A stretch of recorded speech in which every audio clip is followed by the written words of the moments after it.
안녕하세요. 오늘도 사연 살롱을 찾아주셔서 감사합니다. 저는 결혼 5년 만에 신우 때문에 이혼한 30대 후반 여성입니다. 살다 신우 때문에 이혼한 여자가 나 말고 또 있을까? 그런 생각을 하며 지냈던 시간들이 많았는데 이곳 사연 살롱의 사연을 듣다 보니 저와 비슷한 경우가 적지 않은 것 같아서 신기하고 또 위안이 될 때가 많았어요. 그래서 내내 남의 사연만 듣다가 이제야 저도 제 이야기를 하고 싶다는 용기가 생겨 이렇게 사연을 신청하게 되었는데요. 솔직히 이혼하고 정말 입에 침이 마르도록 떠들고 다녔던 제 이혼 얘기였는데 다시금 그때의 기억을 떠올리려 하니 벌써부터 열이 팍팍 오르는 것 같아요. 그만큼 제가 이혼할 때 답답하고 억울했거든요. 특히 다른 사람도 아닌 남편이 저를 믿지 못해 그 점이 가장 실망스럽고 유감인 부분이었는데 여기서 한 가지 더 유감인 부분도 있어요. 다른 사연들을 들어보면 대부분 여자 쪽에서 이혼을 요구했던데 저의 경우는 달랐거든요. 남편은 자기 동생을 미워하는 저를 더는 봐줄 수 없다며 이혼하자고 했고 물론 저는 그때 매달릴 생각이 전혀 없었기 때문에 남편이 가지고 온 이혼 서류에 도장을 찍었죠. 그러면서 얼마 되진 않아도 준다는 위자료까지 야무지게 챙겨 그 남자와 그 집구석과의 인연을 끊어버리게 되었는데요. 인생은 타이밍이라고 제가 이혼을 한 시점이 나중엔 신의 한 수였다는 걸 알게 되었어요. 왜냐하면 제가 이혼한 뒤 남편과 그 식구들에게는 엄청난 일이 벌어졌거든요. 그때야 비로소 사는 내내 답답하던 제 마음이 풀어지는 것 같았는데 훗날 저랑 헤어질 때는 그렇게 당당하기만 하던 남편과 시어머니가 저를 찾아와 자기들 좀 도와달라 사정을 하기도 하더라고요. 그때는 솔직히 너무 고소했어요. 게다가 이젠 그들과 아무 사이도 아니라는 것이 그렇게 좋을 수가 없었는데요. 그러게 제 말을 진작에 믿고 따랐다면 얼마나 좋았겠어요. 하지만 이미 버스는 지나가 버린 후였고 저는 조금의 미련도 남아있지 않았는데 그들이 왜 다 끝난 저를 찾아와 사정까지 했는지 지금부터 자세한 이야기를 들려드리도록 하겠습니다. 저와 남편은 손님과 가게 주인으로 만났어요. 저는 사무실이 밀집되어 있는 곳에서 작은 카페를 혼자 운영하고 있었는데요. 그러니까 제 카페 단골 손님이 남편이었죠. 이제 와서 이런 말 참 뭐하지만 남편은 제 이상형에 엄청 가까운 사람이었어요. 생김새나 말투, 풍기는 분위기까지 제가 그리던 남자친구 상이었는데 그러니 저는 남편이 가게에 오면 서비스도 팍팍 주고 없던 할인도 해주는 등 나름의 관심을 표현하기 바빴죠. 그리고 그런 저의 표현이 먹히긴 했는지 남편은 매일 저희 카페를 찾는 단골이 되었는데요. 그렇게 얼굴을 매일 보다시피 하니 이런저런 얘기도 하며 제법 많이 친하게 되었어요. 그러면서 자연스럽게 서로에 대해 조금씩 알게 되었고 이윽고 저의 마음은 남편 가슴속에 자리한 마음의 문을 열게 만들었는데 그때부터는 남편도 저에게 관심을 갖기 시작했죠. 사실 그때는 여기저기서 저에게 추파를 던지는 근처 사무실에서 일하는 남자들이 제법 있을 때였거든요. 그런데 남편이 그걸 보고 질투를 하기 시작하더라고요. 솔직히 기분이 좋았어요. 저한테 관심이 있으니까 질투도 하는 거라고 생각했기 때문에 이제부터는 본격적으로 제 마음을 표현해도 되겠다 이런 생각이 들었는데요. 고맙게도 제가 나설 필요도 없이 남편이 먼저 저한테 쉬는 날 데이트를 하자고 제안을 했죠. 저는 망설일 새도 없이 좋다고 했는데 지금 생각하면 왜 나는 그때 튕기지도 못했나 후회도 되지만 그때는 기다리던 데이트 제안이라 저도 모르게 덥석 좋다고 해버렸어요. 그렇게 처음 카페가 아닌 공원에서 남편을 만났을 때는 마침 가을이라 날씨도 딱이었는데 그날 저희는 영화도 보고 밥도 먹고 맥주도 한잔하며 즐거운 시간을 보냈어요. 그리고 그 첫 데이트를 시작으로 저희는 본격적인 연애를 시작하게 되었는데요. 남편은 저보다 4살이 많았고 1남 1녀 중 장남이라고 하더라고요. 그런데 세상이 좁긴 한지 글쎄 저희가 같은 대학을 나온 거 있죠. 비록 과는 같지 않아 마주치는 일은 없었지만 남편이 군대 제대하고 복학했을 시절엔 1년 정도 함께 학교를 다닌 시기도 있어 신기했어요. 그렇게 하나둘 저희는 어떻게든 공통점을 찾아내기 바빴고 서로에게 가까워지려 무진장 노력을 했는데 저도 남편도 오랜만에 하는 연애라 긴장을 많이 했더랬죠. 하지만 그런 긴장감도 시간이 지나면서 빠르게 사라졌는데 연인 사이가 된 저희 둘은 매일 만나 데이트를 했거든요. 같은 얘기를 몇 번씩 해도 그땐 왜 그렇게도 질리지 않고 새롭기만 하든지 늦바람이 무섭다고 저희 두 사람은 그렇게 다시 시작한 연애에 푹 빠져 지냈는데요. 그리고 1년이 지나고 2년을 넘기면서 결혼에 대한 생각도 자연스럽게 나누게 되었어요. 거기에 아울러 서로 부모님이나 형제 같은 서로의 집 얘기도 종종 하게 되었죠. 그런데 그때 남편에게 전해 듣던 신우의 이야기는 좀 평범하진 않았어요. 진짜 내 동생이지만 나는 걔만 보고 있으면 답답해서 돌아가실 지경이야. 어떻게 된 게 뭐 하나 노력해서 얻을 생각을 안 해. 고생은 하나도 하기 싫고 남들 부러워하고 좋아 보이는 건 다 하고 싶어 하는데 그렇게 살고 싶었으면 어디 재벌집에 태어나든가. 철이 없어도 너무 없어. 가끔은 그런 딸 낳아놓고 마음고생 몸고생하는 우리 엄마 아빠가 불쌍할 지경이라니까. 에이 말이 심하네. 그래도 자기한테는 하나뿐인 동생이잖아. 그것도 여동생. 나는 오빠들이 자기 여동생 엄청 생각하는 줄 알았는데 그건 아닌가 보네. 말도 마. 내가 머리에 총 맞았냐? 그런 여동생을 싸고 들게. 됐다 그래. 나는 걔가 시집을 간다고 해도 걱정이고 시집을 못 가도 걱정인 사람이야. 어쩌다 그런 애가 내 동생이 된 거지? 누굴 원망해. 그러지 말고 그래도 동생인데 좀 챙겨주고 그래. 너무 밉다 하면 더 엇나간다? 무슨 애야? 그리고 내 딸도 아닌데 내가 왜? 나는 하루라도 빨리 경아 너랑 결혼해서 그 밉상 하루라도 더 빨리 안 보고 싶다. 그러니까 우리 더 미루지 말고 올해 안에는 결혼하자니까. 나도 그러고 싶지. 근데 결혼도 하려면 돈이 많이 필요하잖아. 나 이 카페 차리고 대출 갚느라 돈 얼마 못 모았어. 아유, 돈이야. 둘이 같이 모으면 되지. 우리 그냥 있는 걸로 격식만 차려서 후딱 하자. 뭐? 결혼이 다시 할 수 있는 것도 아닌데 후딱 하자고? 아, 미안. 나는 빨리 해버리자는 건 아니고 그 정도로 경아랑 살고 싶다는 거지. 내 마음 몰라? 남편은 저렇게 어느 순간부터 매일 결혼 타령을 했어요. 솔직히 저 역시도 하루라도 더 빨리 남편과 결혼하고 싶은 마음이 컸는데 제가 좀 고지식한 편이라 마음에 걸리는 게 한두 가지가 아니었어요. 일단 저는 남편과 달리 외동이라 부모님이 제가 결혼하면 두 분만 계셔야 했고 또 가게 대출금이 남아 제가 부담하는 돈의 액수가 적지 않았는데요. 결혼하고 남편과 같이 부담하긴 좀 미안했어요. 간혹 친구들은 야, 그게 왜 미안해? 같이 부담하면 좋지. 너 여유도 생기고 그 남자가 하자고 할 때 당장 해. 라고 하기도 했는데 전 양심상 그럴 수는 없겠더라고요. 하지만 남편은 다 괜찮다고 했고 저도 못 이기는 척 넘어가기로 했는데 막상 결혼을 하려고 보니 남편에게 듣게 되는 신우의 이야기가 예전처럼 단순하게 남겨지지가 않았어요. 물론 신우 문제인데 저한테 영향을 끼쳐봤자 얼마나 끼칠까 그런 생각도 하긴 했는데요. 그래도 가족 구성원 중에 그런 사람이 하나라도 있다는 것이 저는 꽤나 신경이 쓰였어요. 신우는 위에 오빠와는 너무 판이하게 다른 아이였다 했는데 그냥 듣고만 있어도 입이 떡 하고 벌어질 정도였죠. 왜 학교 다닐 때 친구들 괴롭히는 일진 애들 있잖아요.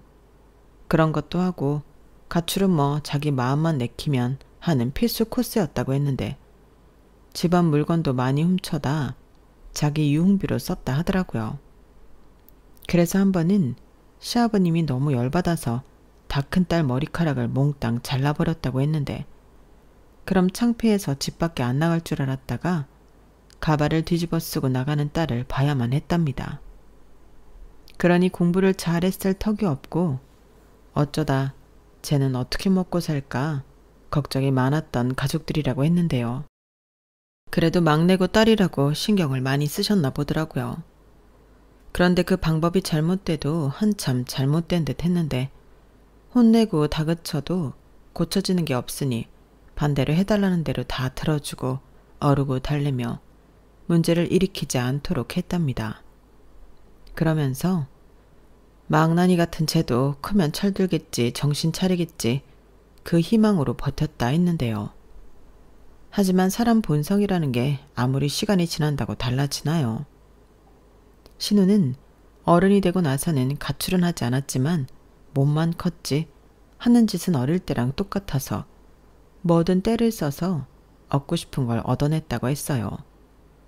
심지어 자기 부모 노후 자금까지 털어 이것저것 가게도 차려주고 지원을 하셨는 모양이었는데 변변한 대학도 못 나왔고 마땅한 경험도 없이 가게만 차려 했으니 말아먹은 건 당연했죠. 그렇게 무려 가게를 3개나 말아먹었다고 했는데요. 카페를 하는 제 입장에선 그 말을 듣고 놀라서 벌어진 입을 다물 수 없었어요. 그 가게 셋 중에 카페도 있었거든요. 그런데 카페는 무려 반년 만에 말아먹었다고 했는데 가게들 중 가장 빨리 문을 닫았다고 했어요. 듣자 하니 카페니까 대충 해도 된다는 그런 안일한 마음 자체가 문제였던 것 같았는데 진짜 답답하더군요. 그리고 문제가 여기서 끝이 아니었는데 그렇게 가게를 3개나 말아먹었으면 배운 것도 있어야 하잖아요. 하지만 신우는 그런 게 없었다 했어요. 제 생각엔 자기 돈으로 차린 게 아니니 마냥 쉽게만 생각한 게 아닌가 싶었는데 신우가 가족들에게 자주 하는 말이 있다고 했거든요. 나는 죽어도 남 밑에서 일 못해. 엄마 아빠 말도 안 듣고 살았는데 내가 왜 남의 말을 듣고 벌어먹어? 나는 진짜 싫어. 뽀대도 안 나잖아. 내가 사장이어야 뽀대가 나지. 이렇게 창피한 줄도 모르고 잘도 떠들었다고 했는데 그러니 남편을 비롯한 시부모님은 걱정과 한숨이 끝일 날이 없었죠. 하지만 아무리 그래도 개 중에 하나는 건진다고 신우는 마지막으로 꽃집을 차렸는데 그건 어느 정도 현상 유지를 하는 듯 보였는데요. 실제로 제가 결혼했을 때도 신우는 그 꽃집을 운영하고 있었어요. 다만 평수도 적고 신우가 워낙에 부지런하지는 못해 꽃이 많이 있지는 않았는데 그래서 상대적으로 쌓이는 재고가 없었던 게 그 이유였어요. 특히 꽃은 싱싱하지 않으면 폐기해야 하니 장사를 열심히 하지 않으면 안 되는 건데 신우는 폐기할 꽃이 별로 없으니 오히려 손해를 덜 보는 셈이었죠.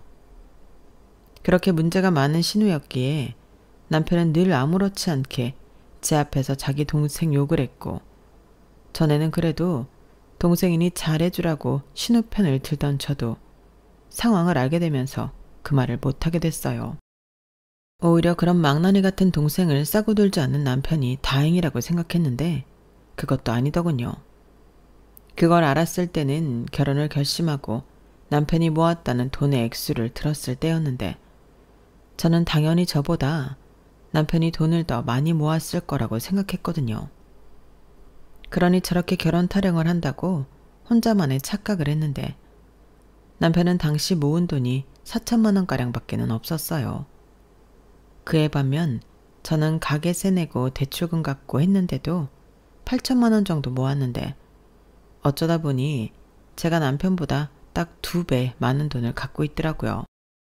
그때 남편이 변명하듯 이야기를 해줬는데 동생이 말아먹은 가게 중에 자기 돈도 쏠쏠하게 들어갔다고 하는 겁니다. 나는 싫다고 했는데 엄마가 하도 부탁을 하니까 어쩔 수 없었지. 그래서 얼마나 들어간 건데 그 돈은 못 받아? 바랄 걸 바래야지. 한 5천 들어갔나? 한 번에 들어간 게 아니고 처음에 1,000만 원, 그 다음에 3천만 원. 그리고 지금 그 꽃집 있잖아. 거기에 1,000만 원 들어갔어. 말로는 돈 많이 벌어 갖겠다고 하는데 믿음이 가야 말이지. 그렇다 보니 모은 돈이 이것뿐이네. 말로는 동생 엄청 욕했으면서 그래도 그 큰 돈을 계속 빌려줬구나. 그래도 동생이다 이거야? 아까 말했잖아. 나는 싫다고 했는데 엄마가 하도 앓는 소리를 하니까 내가 그 돈 안 해주면 그 기집애가 엄마 아빠를 얼마나 달달 볶겠어. 처음 가게 차렸을 때 엄마 아빠 돈 다 들어가서 돈도 없고. 아, 자기 동생 왜 그러냐? 그러게 말이야. 그래도 지금 하는 꽃집은 닫는다고는 안 하니까 다행이지. 요즘은 집에 손도 잘 안 벌린다는 것 같아. 엄마가 그것만으로 살 것 같대. 저는 남편의 말을 듣고 조금은 답답했어요. 남편과 제 돈을 모두 합쳐도 1억 2천밖엔 되지 않는데 그 돈으로 결혼과 신혼집, 혼수까지 하려니 계산이 영 나오지 않았거든요.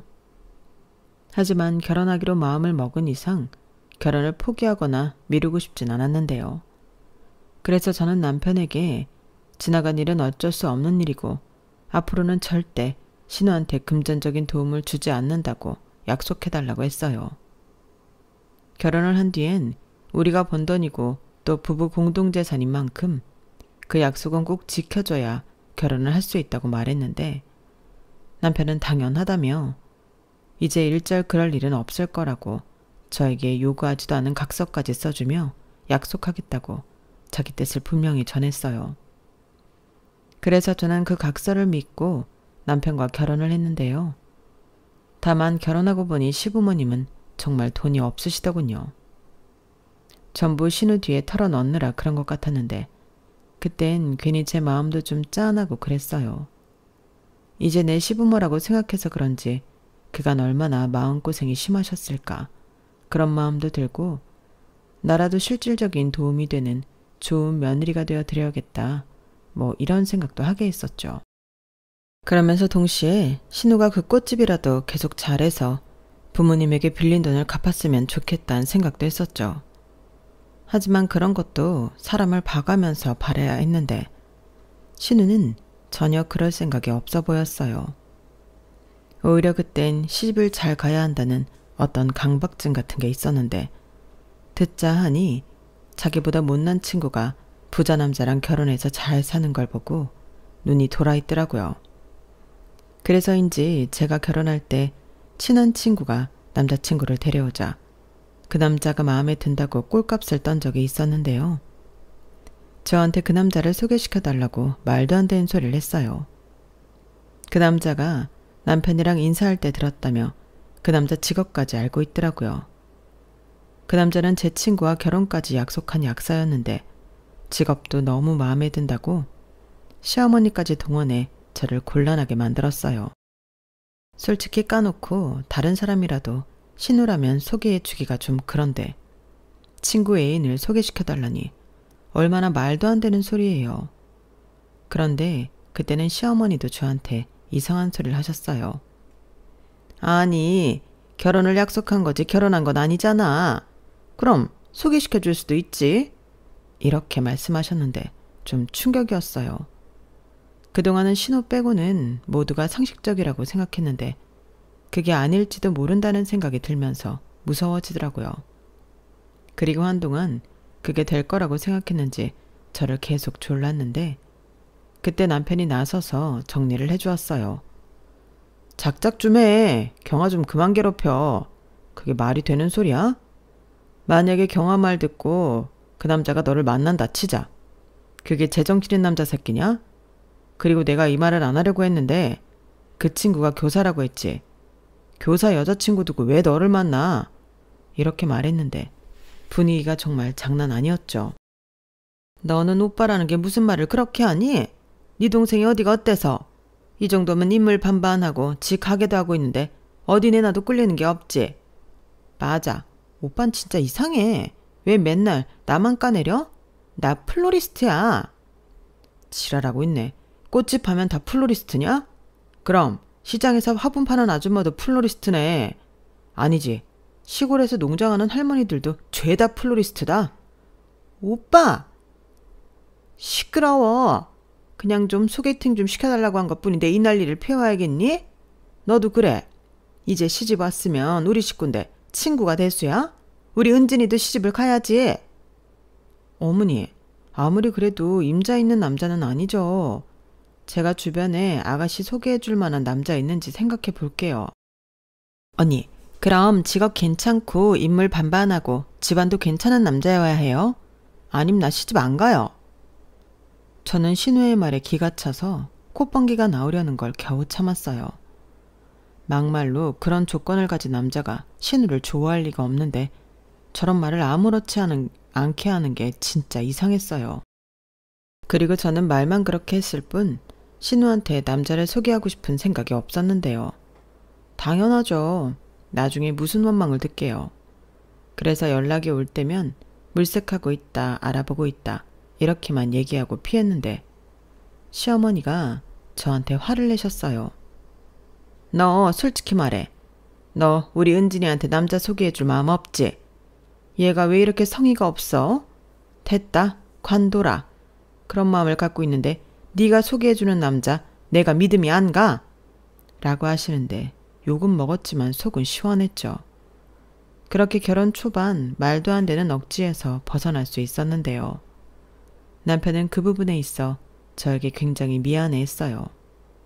그런데는 또 나름의 사정이 있었는데 저희가 결혼할 때 가지고 있던 돈이 아무래도 좀 많이 부족해서 저희 친정 도움을 받게 되었거든요. 저희 부모님이 임대해서 월세를 받는 아파트가 하나 있었는데 저희가 신혼집 구하는데 문제가 있다고 하니 그 아파트에 들어가 살게 해주셨어요. 그래서 보증금은 못 드려도 월세는 똑같이 내겠다 말씀드렸는데 저희 아빠가 그럴 돈이 있으면 한 푼이라도 더 모아서 나가라고 하셨죠. 솔직히 그 말을 들었을 때는 저는 너무 기쁘고 감사했는데요. 남편은 죄송한 마음이 크다며 눈치 아닌 눈치를 보더라고요. 그러자 저희 부모님은 그런 남편의 마음이 더 안쓰럽다며 공치사는 물론이고 일부러 사위기 살려주려고 노력을 많이 하셨는데 그저 앞으로 열심히만 살면 된다고 남편에게 말했어요. 그러니 자기 엄마가 저한테 그런 소리 하는 게 마음에 많이 걸린 모양이었는데 이후 겪게 된 시어머니는 진짜 별로였어요. 신우가 그렇게 큰 데는 다 이유가 있더라고요. 자기 아들이 돈이 얼마 없어서 이것저것 간소화한 건데 제가 시집 올 때 당신한테 금가락지 하나 해주지 않았다고 불평불만이 많으셨어요. 그래서 사위는 이왕이면 능력 있고 돈도 많은 사람이면 좋겠다고 그 바람을 늘 말씀하셨는데 자기 딸한테 들어간 그 돈을 사위한테라도 보상받고 싶다 하셨어요. 정말 말도 안 되는 소리였죠. 그러니 신우도 시어머니도 같은 꿈을 꾸고 있었는데 저나 남편은 그런 모녀를 보면 절로 고개가 돌아갔어요. 시아버님은 아예 신경도 안 쓰셨고요. 그런데 문제는 여전히 신우였는데요. 버는 돈도 적은데 그 씀씀이는 청담동 며느리 못지 않았어요. 그놈의 허영심 때문이었는데 부자 남자를 만나려면 자기도 돈은 어느 정도 크게 써야 한다며 이상한 생각을 갖고 있더라고요. 그러니 매달 카드값에 허덕였고 끝내 자기 오빠한테 SOS를 쳤는데 남편은 단칼에 거절했다고 저한테 의기양양하게 말했어요. 그 모습에 저는 안심이 되기도 했는데 이렇게만 지내면 저희 결혼 생활에 큰 문제는 없을 거라 생각했죠. 하지만 그건 역시 제가 너무 쉽게 생각한 거였어요. 결혼하고 그럭저럭 무탈하게 3년이 넘어갔는데 갑자기 신우가 결혼할 남자가 생겼다고 자랑을 하기 시작했어요. 언니는 내가 허황된 꿈을 꾼다고 생각했죠. 근데 내가 지금 만나는 사람이 어떤 사람인지 알면 깜짝 놀랄걸요? 그 사람은 해외 교포로 젊은 사업가고 돈도 많아요. 저한테 선물도 얼마나 자주 해주는데요. 이거 봐요. 에르메스잖아요. 언니 이런 거 들어봤어요? 아, 그리고 우리 오빠 타는 차가 페라리예요. 언니 페라리 못 타봤죠? 어때요? 남자 휘어잡는 내 실력이? 이래도 저더러 꿈깨라고 할 거예요? 이렇게 떠들어댔는데 솔직히 놀라긴 했어요. 돈 많고 능력 좋은 남자가 그렇게 여자 보는 눈이 없다니 이걸 안 됐다고 해야 하나 고맙다고 해야 하나 헷갈릴 지경이었는데 그 일로 시댁은 물론이고 남편까지 좋아서 들떴어요. 남편 말로는 이제야 알턴니가 빠지는 것 같아서 기분이 좋은 거라고 했는데 제가 보기엔 아니었죠. 미우나 고우나 자기 동생이라고 좀 괜찮은 남자에게 시집을 가는 게 좋은 것 같았는데요. 저는 그 모습만 봐도 좋았어요. 어찌되었든 잘된 일이니까요. 그런데 그런 마음도 잠시 그 남자를 실제로 보던 날 저는 소위 말하는 사짜 냄새를 진하게 맡았는데 말하는 뽐새도 그렇고 자기 자랑만 엄청 하는 게 비호감이더라고요. 하지만 저만 그럴 뿐 시댁 분위기는 거의 뭐 잔치 분위기였는데 벌써 시어머니는 동네방네 예비사위 자랑을 엄청 하고 다니신 것 같았어요. 거기에 신우는 한참 들떠서 그 남자가 자기한테 푹 빠져 사족을 못 쓴다느니 그래서 하루라도 빨리 결혼을 하자고 안달이 났다느니 일부러 저 들으라고 더 오바를 하는 것 같았는데 자기는 어쩌면 신혼살림은 뉴욕에서 할지도 모른다고 설탕을 포대로 먹은 듯 제정신이 아니었어요. 그런데 그런 딸을 보고 있으면 너무 그렇게 들뜨지 말라고 해야 할 시어머니는 오히려 저에게 있잖아. 그때 약사라는 네 친구 애인 소개 안 받길 너무 다행이지 않니? 그때 소개받았으면 어쩔 뻔했어. 이렇게 더 괜찮고 조건 좋은 남자가 우리 은진이를 좋다고 하는데 그런 거 보면 인연은 다 있는 것 같다. 나는 이제야 밤에 팔 뻗고 잘 수 있을 것 같아. 라고 하셨는데 저는 그냥 네 라고만 했어요. 심증은 그 남자가 사기꾼 같은데 그 말을 했다가는 두 모녀가 저를 가만두지 않을 것 같아서 그냥 입을 꾹 다물기로 했죠. 그리고 그 사기꾼 같은 남자는 시댁에선 이미 사위가 되어 윤서방이라는 호칭으로 불렸는데 남편도 똑같이 윤서방이라고 불러 저를 당황하게 만들더라고요. 하지만 그때도 저는 참았는데 자기 동생이 좋은 남자 만났다고 생각하는 남편에게 뭐라고 할 수는 없겠더라고요. 그러던 어느 날이었어요. 갑자기 신우가 주말에 부모님 빼고 우리 부부와 자기 커플만 만나 시간을 갖자고 했는데요. 젊은 사람들끼리 한번 뭉치자고요. 그이가 그랬으면 좋겠다고 해서. 우리 뉴욕 가면 얼굴 자주 못 보잖아요. 라고 하는데 솔직히 별로 그러고 싶진 않았지만 알겠다고 했어요. 분명 남편도 들으면 그러고 싶어 할 텐데 이렇게 된 거 쿵짝이나 맞춰주자 이런 심상이었죠.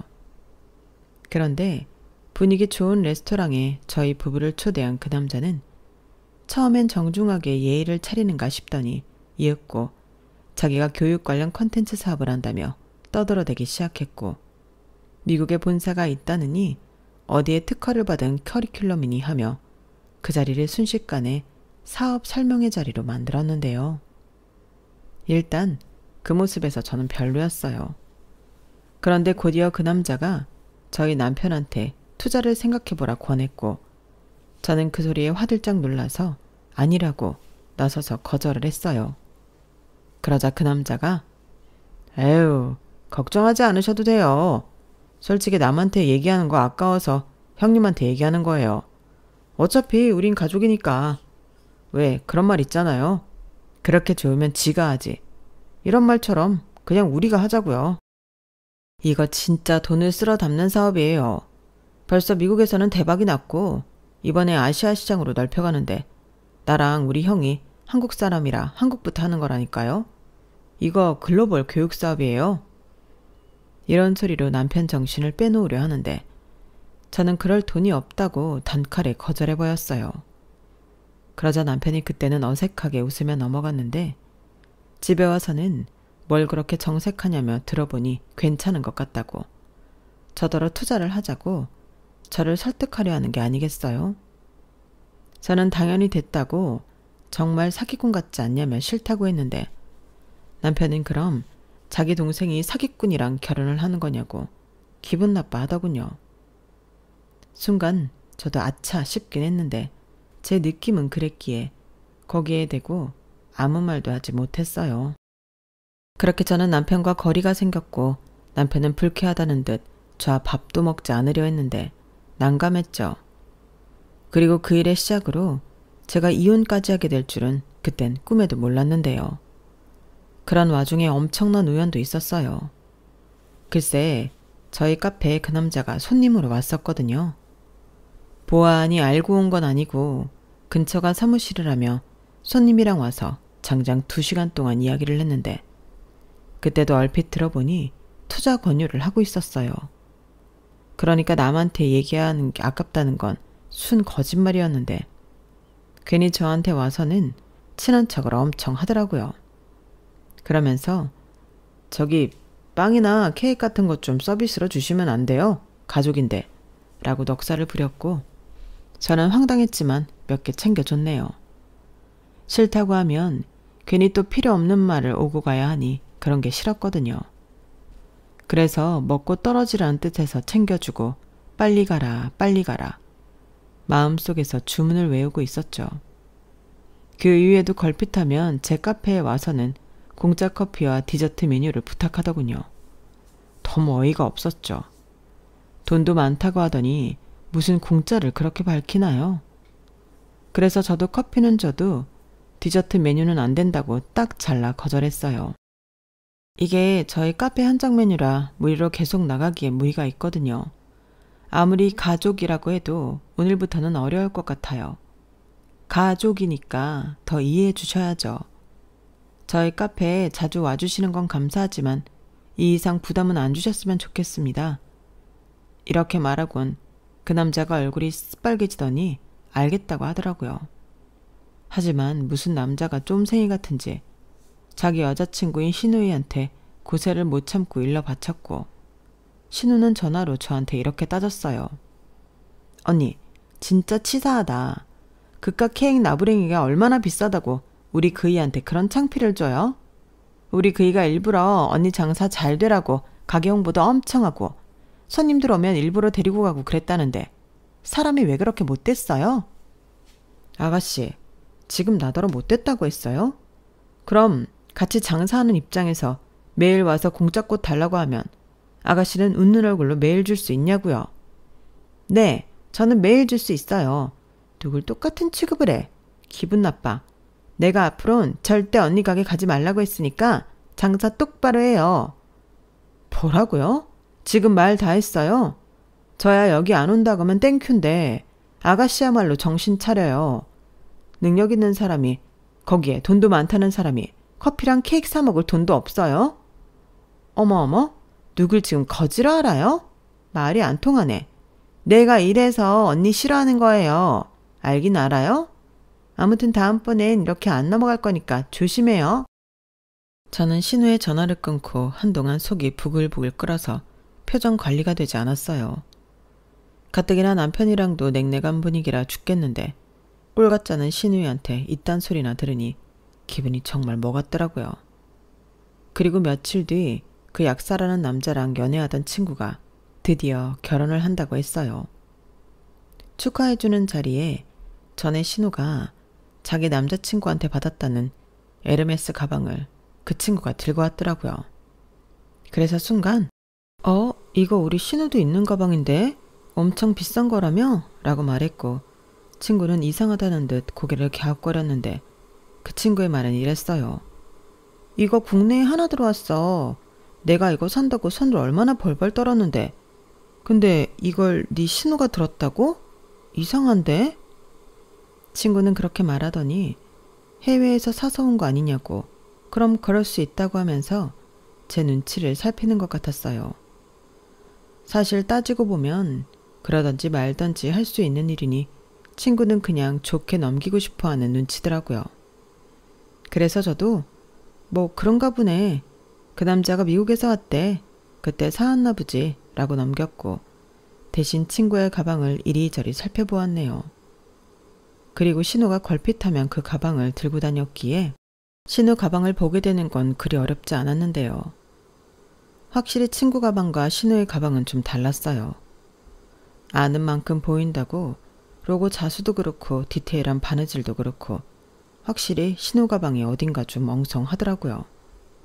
하지만 차마 제 입으로 이거 짝퉁 아니에요? 라고 할 수 없었는데 그럼 또 저기 집애가 얼마나 지랄 발광을 할지 그냥 덮어두자 싶었죠. 그런데 저는 점점 그 남자가 이상하게만 느껴지는 가운데 남편은 저 몰래 그 남자를 만나고 그 남자의 말에 현혹이 된 것 같았어요. 그때 당시 신우는 본격적으로 결혼을 준비한다며 바빴는데 그 때문인지 남편은 더욱 그 남자를 가족으로 믿고 그 남자의 말에 관심을 기울이는 눈치였어요.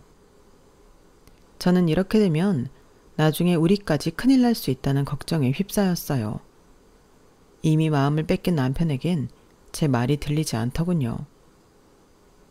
전에도 그렇고 왜 그렇게 우리 윤서방을 의심해? 윤서방 사람도 괜찮고 능력 있는 사람이야. 내가 딱 보면 알지? 라고 하는데 한숨이 절로 나왔어요. 지가 보면 뭘 보나요? 누가 봐도 사기꾼인데 신우와 그 가족은 그걸 못 보는 건지 저는 답답하고 미칠 지경이었어요. 그런데 남편은 저더러 혹시 내 동생이 괜찮은 남자를 만난 것 같아서 질투해? 속으로 은근 무시하고 까내리더군요. 자기보다 더 잘난 남자 만나 행복할 것 같으니까 배 아프냐고 하면서요. 기가 막히고 코가 막혔어요. 제가 질투할 사람이 없어서 신우를 질투하나요? 그런데 남편은 오히려 자기가 더 기분 나쁘다면서 저더러 속이 좁다고 비난했는데 그러면서 이런 말도 했어요. 자기 웃긴다. 왜? 내 동생은 괜찮은 남자 만나면 안 돼? 그게 이상한 일이야? 꼭 내 귀에는 내 동생이 사기꾼을 만나야 한다는 듯 들린다? 저는 그 말까지 들으니 더 이상 할 말이 없었어요. 그냥 그렇게 느껴서 말한 것뿐이고 그 남자의 말에 휘둘리지 말고 조심하자는 취지였는데 저만 이상한 사람이 되어버렸죠. 그리고 제가 이러면 이럴수록 무슨 옥이라도 발동했는지 남편은 그 남자를 더욱 신뢰하고 심지어 자기 주변 사람까지 소개하고 난리도 아니었는데요. 저는 혹여 우리가 뒤집어 쓰는 날이 올까봐 말렸어요. 그러자 저더러 더는 듣기 싫으니 자기 동생이나 그 남자에 대해 입도 뻥긋 하지 말라고 했는데 웃기더라고요. 자기 동생 한심하다고 욕하고 흉볼 때는 언제고 이제와 저러는지 저는 남편도 꼴도 보기 싫었어요. 핏줄이라고 싸고 도는 건지 제 말을 귓등으로도 안 듣는 남편을 보니 가슴이 무너졌는데요. 부부 사이도 결국엔 믿음과 신뢰인데 저희는 그게 다 깨진 듯 했어요. 사실 그즈음 아이를 가져볼까 계획하고 있던 차라 그 실망감은 더했는데 이제 와서 둘도 없는 남매 흉내를 내는 그것들을 보니 임신도 하지 않았는데 구역질이 나오더라고요. 그래서 그 이후로는 저부터도 남편과 내외하며 최대한 거리를 두고 있으려 했어요. 그때도 어렴풋이 계속 이렇게 살아야 하면 이혼하는 게 낫지 않을까? 이런 생각을 하긴 했어요. 제 안에서는 그래도 남편이 정신을 차리길 바라고 있었죠. 그땐 정말 미안했다고 내가 제정신이 아니었으니 자기를 좀 봐달라고 그렇게 말해주길 기다렸는데 역시는 역시였죠. 남편은 저한테 눈길도 주지 않았거든요. 그런 가운데 정말 어이없는 일이 또 발생했고 그건 돈 문제였어요. 시어머니가 갑자기 연락을 해서는 신우가 결혼을 해야 하니 돈을 좀 보태라고 직접적으로 말씀하시더라고요. 윤서방이 가족 모두가 미국에 있어 결혼식을 2번 해야 할 것 같다고 했는데 한국에서 하는 결혼식 비용을 우리가 내야 한다며 저더러 돈을 해달라고 하는 겁니다. 그러면서 어차피 미국에 들어가 살 거고 그 이후에는 윤서방이랑 윤서방 집에서 다 알아서 하는데 여기서 하는 결혼만큼은 우리가 해야지. 그래야 은진이가 시집가서도 기가 살지 않겠어? 멀리 타국 가서 살아야 하는데 기까지 주고 봐. 나는 그 꼴은 못 본다? 라고 하셨는데 그 꼴 보기 싫다고 며느리한테 돈 내놓으라고 하다니 정말 기가 막혔어요. 그래서 말했죠. 그럴 돈이 없다고요. 우리도 돈이 없어 신혼집 못 구해 친정 도움받고 있는데 그럴 돈이 어딨냐고 살짝 격양돼서 말했고 시어머니는 저희 신혼집 못 구해 굳은 돈 있지 않냐고 그 돈을 달라고 하셨어요. 진짜 그땐 날강도처럼 느껴졌는데 자기 아들 돈보다 제 돈이 훨씬 많은데 그 돈을 달라니 너무 불쾌했어요. 그래서 어머니, 그래도 이건 아니죠. 저희는 뭐 언제까지 저희 부모님 아파트에 살아요? 저희도 얼른 돈 모아서 이사 가야 해요. 그 돈으로 아가씨 결혼하면 저희는 무슨 돈으로 이사를 가요? 라고 따졌는데요. 시어머니는 눈 하나 깜짝하지 않고 이렇게 말씀하셨어요. 그럼 네 신우는 돈 없으니 결혼도 하지 말라는 거냐? 그 소리가 아니잖아요. 왜 신우 결혼하는데 그 돈을 저한테 달라고 하시냐는 소리죠. 됐다. 너랑은 도무지 말이 통하지 않으니 내 아들이랑 얘기하마. 좌우간 너도 그러는 거 아니야. 시집 왔으면 내 식구인데 너 은근히 내 딸이 잘 살까봐 곡해하잖아. 네? 그럴 리가요. 어머니, 그건 진짜 오해세요. 시끄러워. 내가 네 진짜 속을 모를 줄 알고?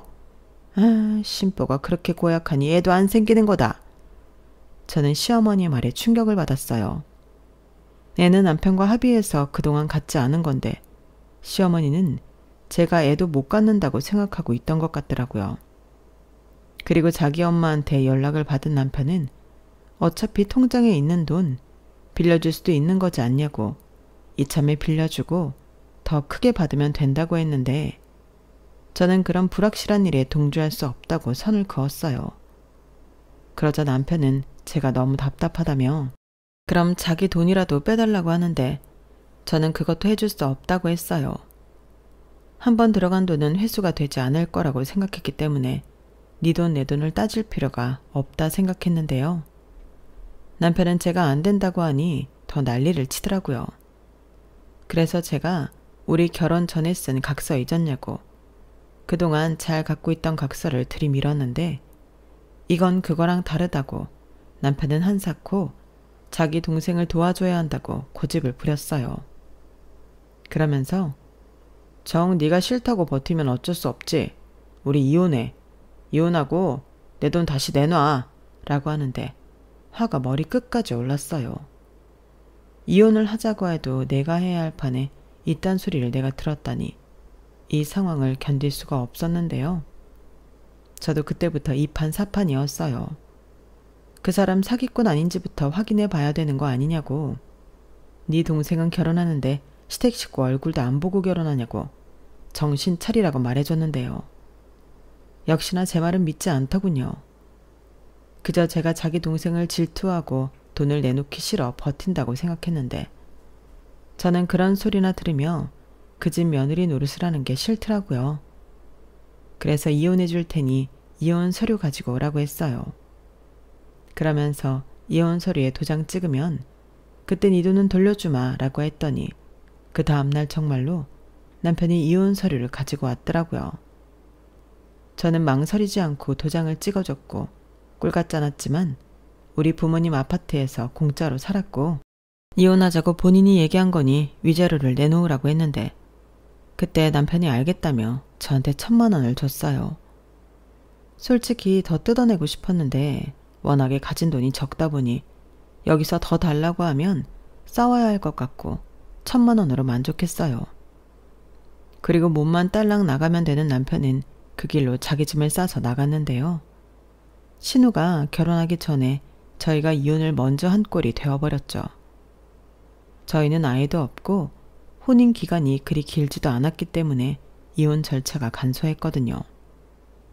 게다가 협의 이혼이었기 때문에 시간을 끌 이유가 전혀 없었죠. 그러던 중 저희 카페에 자주 오시던 부동산 사장님이 저한테 하신 말씀이 있었어요. 신우의 예비 남편인 그 남자가 저희 카페 근처에 사무실이 있다고 했잖아요. 그러니 소문이라는 게 금방이었는데 부동산 사장님은 더 빨리 그리고 더 많은 정보를 갖고 계셨죠. 경아씨, 그 얘기 들었어? 저기 여기 사무실 단지 들어오는 초입에 있는 건물 있잖아. 무슨 교포라고 했는데 글쎄 맨날 투자 설명에 뭐 그딴 거나 하더니 그게 사기였어. 네? 그 초입에 있는 건물이면 대표가 윤씨 아니에요? 맞아. 윤재우라고 했던가? 무슨 교육 콘텐츠 사업을 한다고 했는데 교육은 개뿔? 완전 투자 사기. 완전 난리 났잖아. 사기 맞아요? 사기야. 그 남자 벌써 튀었다고 하던데 에휴, 맨날 곡소리 나고 시끄러운데 경아 씨는 몰랐어? 네, 저도 요즘 정신이 없어서 가게를 닫는 날이 많았거든요. 그래, 자기 안 그러더니 무슨 일이 있어서 가게를 계속 닫고 그랬어? 한 달 넘었지. 나는 그래서 애라도 가졌나 했잖아. 그게 아니고 저 이혼했어요. 뭐? 이혼을 했다고? 여기 사무실 다니는 남자랑 결혼하지 않았나? 네, 그리고 그 사기라는 사무실 그 남자 있잖아요. 그 남자 제 전신우랑 결혼할 사이였어요. 이건 또 무슨 개가 짖는 소리야? 그 남자 유부남이야? 네, 정말이에요. 그래, 그 사무실 얻을 때 우리 사무실도 왔거든. 계약은 우리 쪽에서 안 했지만 그때 자기 와이프라고 같이 왔어. 내가 똑똑히 기억해. 아빠 하던 애도 있었는데. 뭐라고요? 진짜 가지가지한다. 이건 뭐 사기가 한두 가지가 아니네. 누군지 모르지만 자기 전신 큰일 났다. 저는 부동산 사장님들 말씀에 조금 당황했어요. 하는 일이 사기일 거란 생각은 했지만 유부남이면서 결혼 어쩌고 신우를 꼬드겼을 거라고는 생각하지 않았거든요. 게다가 제 카페와 이젠 전 남편이 다니는 회사가 가깝다 보니 이래저래 얼굴을 보게 되는 일이 종종 있었는데 저는 불편해도 외면하고 안 보려 했어요. 마음이야 당장 가게부터 옮기고 싶었지만 가게라는 게 단골 손님도 그렇고 쉽게 옮길 수 있는 게 아니거든요.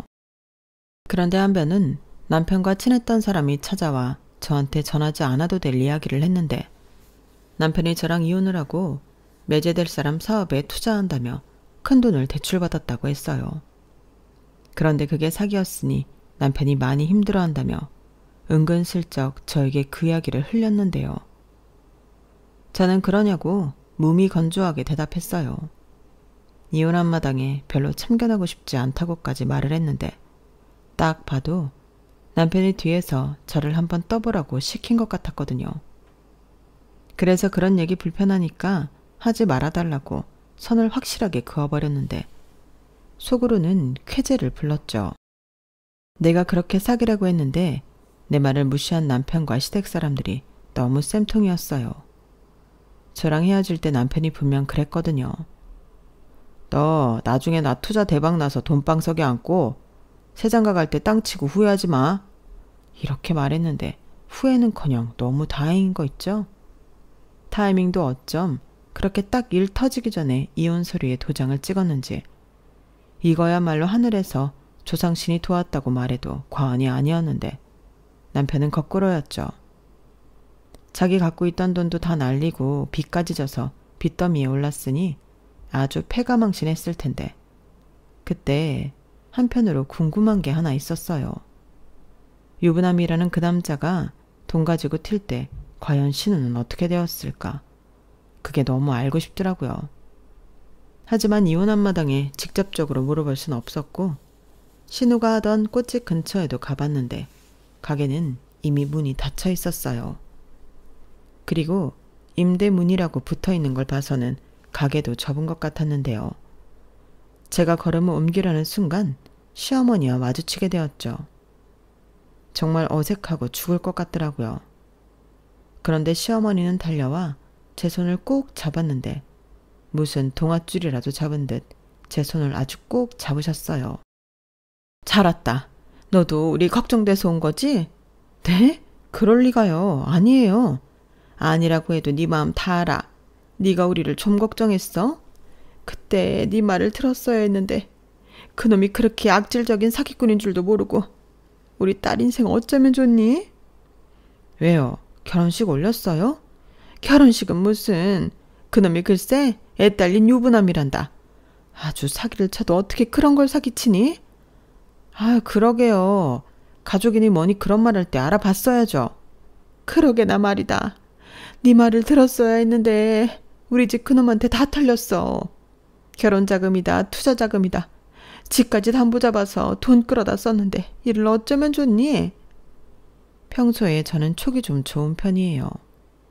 시어머니가 저런 말씀을 하는데 이건 나더러 도와달라고 덫을 놓는 거구나. 딱 감이 오더라고요.